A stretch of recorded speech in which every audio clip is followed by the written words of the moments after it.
Hey, what's going on, YouTube? Glad you guys were able to make it with us once again. Yeah, bro code. For that bro code. Woo! Man, it's been a long week, bro. Yes. Man, how's your day been going? Well, you know, my day, my week, and for the YouTubers out there, you know, if y'all don't know, we are from Wisconsin.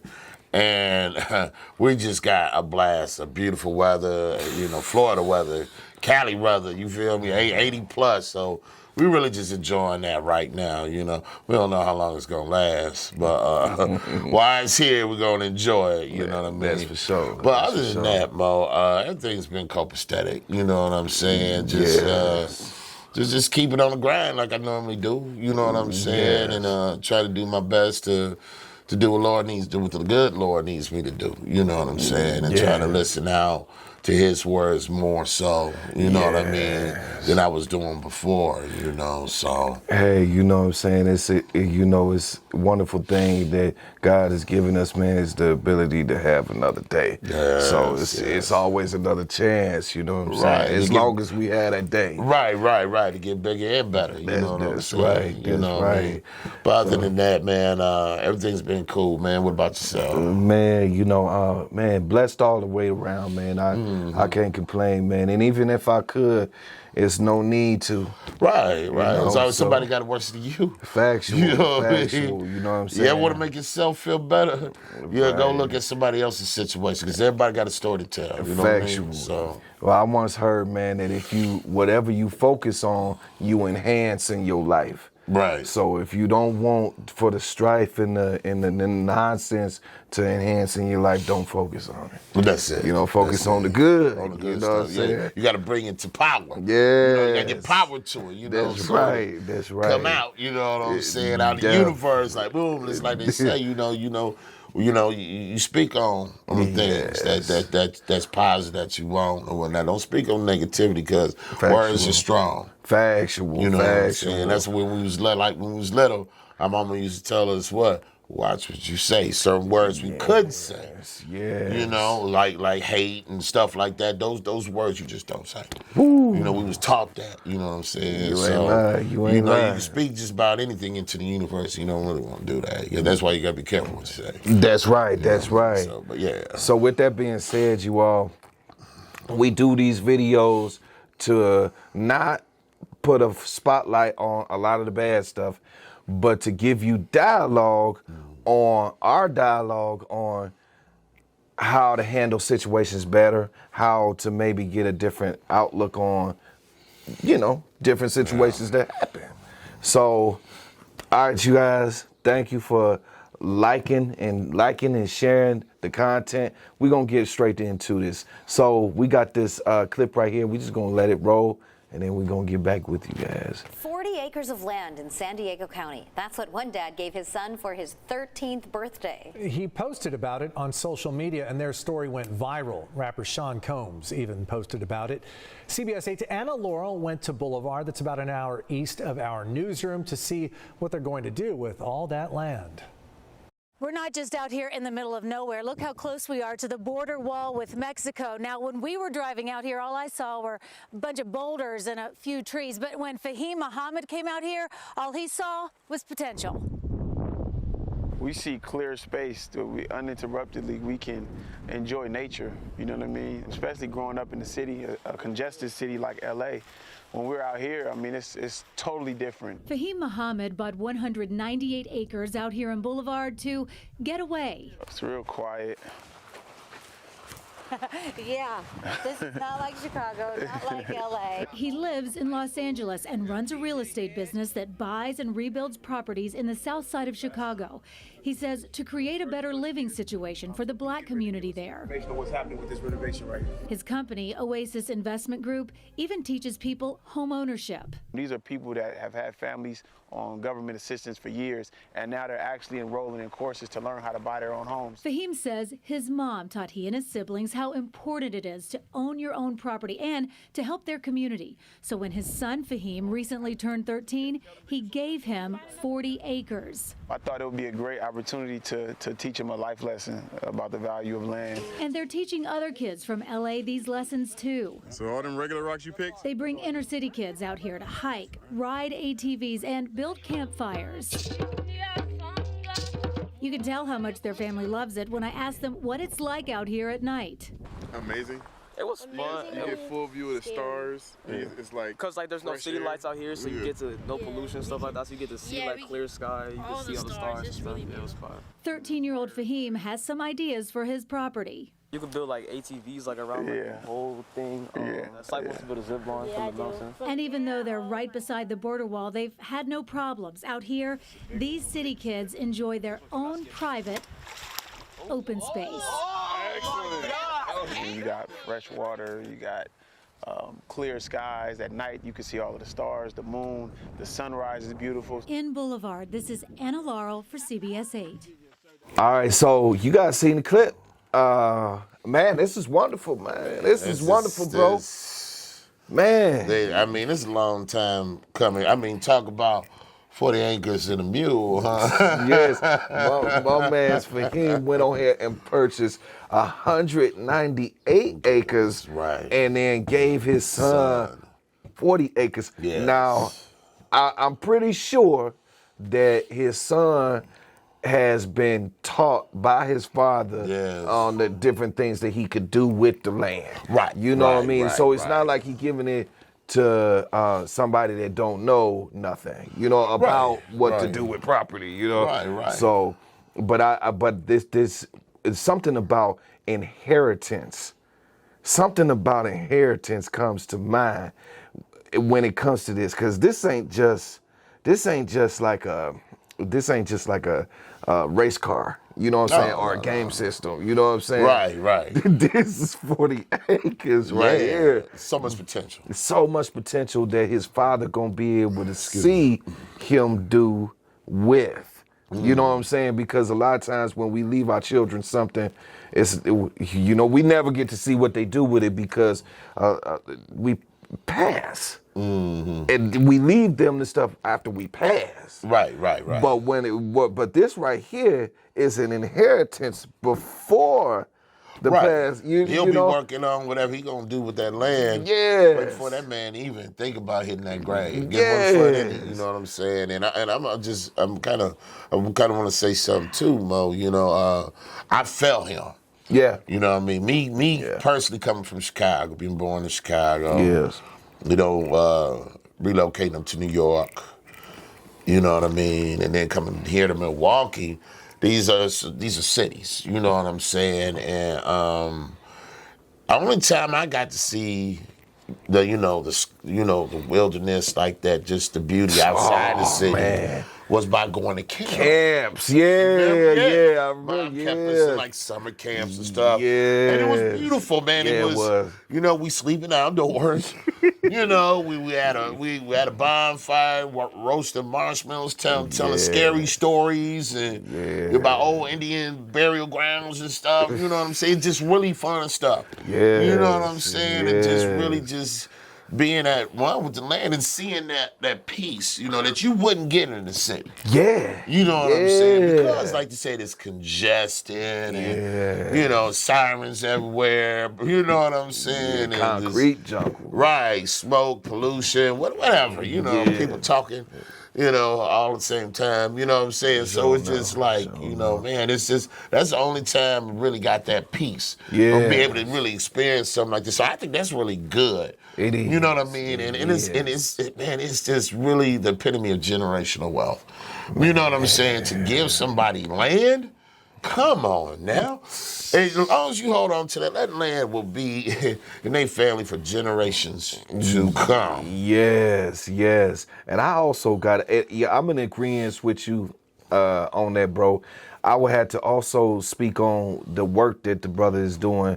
That God work, you know what I'm saying? I salute you, my brother. Yes. You know what I'm saying? For the God work that you do, because, you know, he's bringing the inner city youth Yes. out there as like a camp, right? Yes, but them little brothers, they need to see something different, because if you put them out there, it is a known fact. If anybody that's been in the neighborhood for a while and is seeing how things go, you put a child into this world, they come out innocent. You put them into a neighborhood where that's all they see, They're gonna survive. yeah, and then look at them 16 years later, they don't have that same look in their eyes. No, because they got the look, they're the product of their environment, Mo. Yes. You know what I'm saying? I had them same friends, man, that ain't never really been off the block. You know, might have been downtown a couple times in their life. Right. Let alone leaving the city. Right. You know what I'm saying? Right. They don't know nothing because they weren't exposed to nothing. Right. You know what I'm saying? I right. mean, and that's just unfortunate. It is. But I believe what this brother Fahim is doing is giving them that exposure. Yes. You know, yes. he's giving back.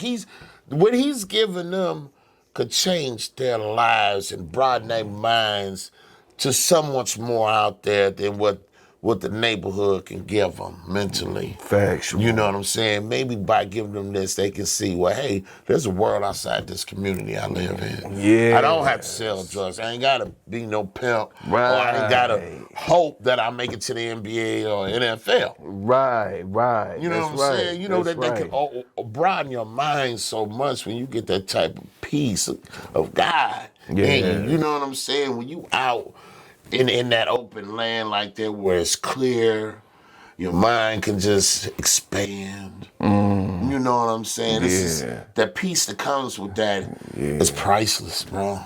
You ain't Priceless. lying. And he's giving that to them kids. You know, so salute out to Fahim, man. Really, that brother. And a cause, you know what I'm saying? Definitely. You know what I'm saying? You know, I just hope that Mr. Fahim is spiritual as well, and that he gives all glory up to God. You know, which is more than well deserved. Definitely. You know what I mean? But what he's doing for the communities, you know, and like he's doing, you know, he got the real estate business, you know.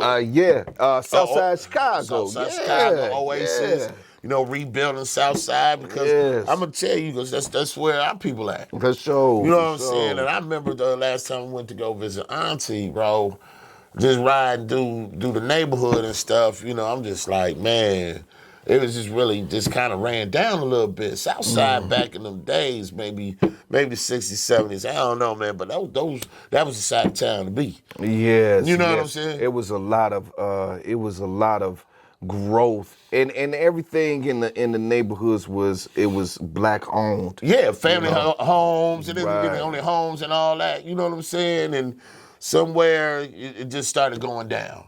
Yes. You know what I'm saying? yes. So I noticed it was a lot of abandoned houses when I was going through there. And I mean, people selling their houses as cheap as $10,000, bro. Ooh. Writing it on spray paint on plywood. You know what I'm saying? On the houses, because, you know, the windows, you know, had the windows, doors covered with plywood. Yes. You know what I'm saying? To keep people from going in and selling dope out, you know what I'm saying, in our house or whatever. You know what I'm saying? But I'm like, man, that's a good investment, but at the same time, who gonna move there? Right. It's, you know, especially if it's one of those areas. You It's know one what of I'm those saying? areas, bro. Yeah. And the thing is that it's gonna take people from those areas that know those areas well, that's gotta purchase those Right. properties. You know what I'm saying? I noticed up here in Milwaukee, there's gentrification happening up here. Now I did see gentrification happening down in the city on the south side, and you know where IDB's used to be on Especially King Drive. West Side where the Hitty Hornets used to be. Yes. Townhomes or whatever over there. There's white folks over there now. And they did that quick. No, they did it They quick. did that quick. Yeah. Up here, it's happening, but it's a slow process. Yeah. You know what I'm saying? Like Milwaukee is behind the times on a lot of things. With most things. You know what I'm saying? So I see it happening. You know what I'm saying? Where he is, and the thing is that a lot of them are not afraid to move in. You know what I'm saying? Into the neighborhood. They're not. It's are people that are afraid of the neighborhood and wanting to move out. Yeah. You know what I'm saying? Instead of investing in. But I can understand both. I can understand both plights because you only have so much power to change yourself. You can't change everybody. But I do respect also the people that do reinvest in where they came from too. Oh yeah, that's cool. But I'm gonna tell you how what I've noticed, especially with white folks, how they come into, let's say they, like I'm gonna use like the West Side of Chicago for example. How they came in there and. You know, and like I said, he tore down them projects over there as well. Yeah. You know what I'm saying, or whatnot. But then they went ahead and they rebuilt, like I said, townhomes, condos, whatever, over there, you know, in the place of those, you know what I'm saying, in the place of those projects. You feel me? And then they raised the price on the, you know what I mean, on the rent or whatever, you know what I'm saying, for these townhomes, which we can't afford. Right. So, you know what I'm saying? And so, with that, yeah, you ain't gonna have no blacks in there like that. You know what I'm saying? Not like that. You know, it's gonna be majority white folks because that's what they setting it up for them. Definitely. You know what I'm saying? Definitely, yes. You know, they're gonna start buying out the businesses in the neighborhood or whatnot. Yeah. And, you know, they're gonna be having their business, their Starbucks, and now here goes Starbucks. Now, out of 30 years over there on Lake, man, over there. About headquarters ain't that been a Starbucks over there. You know what I'm saying? They got one. You know, you know what I'm saying? Whatever, you know what I'm saying? Yeah. And I'm just saying, saying some hypothetical stuff, man, but I see how they move. Oh yeah. Oh, you know what I mean? It ain't just one or two like with us. Right. We try to do things up in the neighborhood and try to get back and whatnot. But we don't have an army. No. We're not unified when it comes to that. So we had odds against our own people that don't want that. You know what I'm saying? Yeah. But like I said, white folks will move everybody out. You know, we don't have to get along with you. Definitely. You know, we're just gonna buy up the real estate, the land, and we're gonna move you out. We're gonna push you to another part of the city. And ain't got no choice. They ain't got no choice but to go. You ain't got no choice but to go. Because you don't own nothing. Right. We're not gonna rent to you when we do get this up. You know what I mean? They've already there's a waiting list for our families and our friends that move from the suburbs down here in the city where they can just get on the L or catch a bus to go work downtown where they already work anyway. Yes, and you know one thing I noticed too that they starting to do that they didn't always do.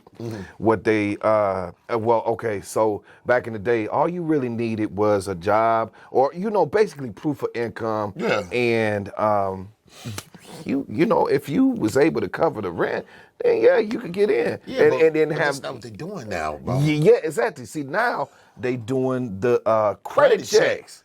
And you gotta have ain't got good credit. Exactly. Good credit. So they raise the rent and they checking your credit. If you got but that's their filter though. Exactly. To filter the ones out, the people they don't want, you know, that type in that environment. Right. You know, in their oasis that they have created, they're gonna filter out, and only the people that could really do that. You know, afford, like I say, the rent that does have the good credit.